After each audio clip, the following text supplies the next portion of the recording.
The media, mostly leftist media, but to an extension, more and more of the corporate media, is finally starting to pay attention to Donald Trump's egregious mental problems.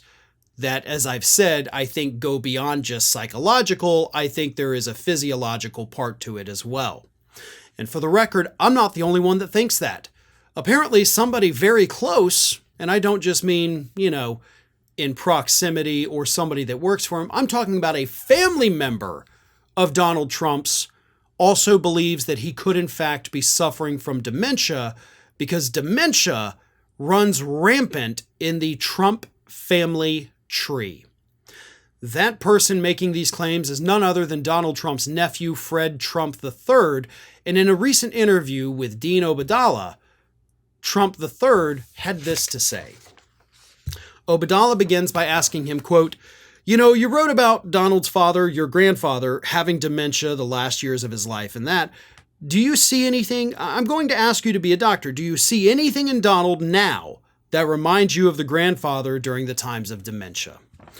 Trump III said, Donald said, my father was tip-top until the end. I can assure you that was not the case.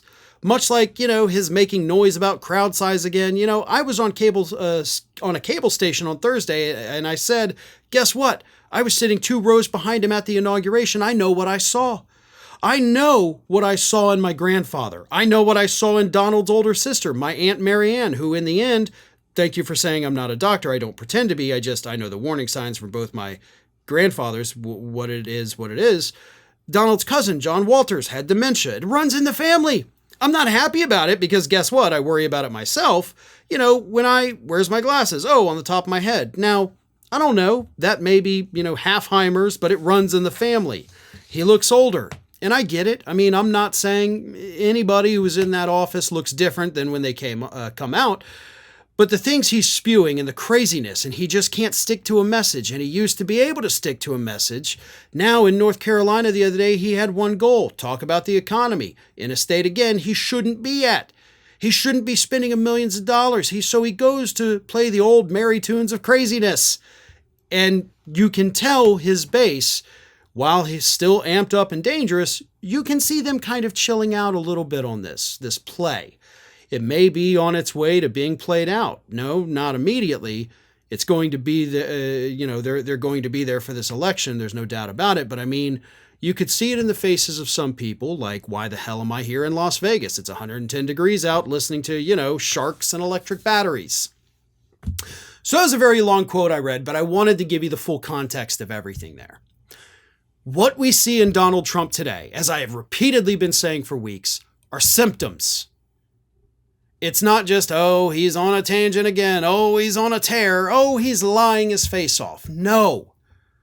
Listen to the people who know best, and those are the people that share a bloodline with him. They know their family histories. They watched it themselves, just like Donald Trump did. They know the warning signs because they've seen it in their other relatives. And they're telling us, in no unclear terms, this is what we saw with them, and now we're seeing it with Donald. America's Lawyer has launched its own YouTube channel. Now, this channel, of course, is still in its early phases of development, but you can help grow it by subscribing. Just go to youtube.com/TheAmericasLawyer, and you'll get all of the great content from Mike Papantonio and myself that we produce every single week.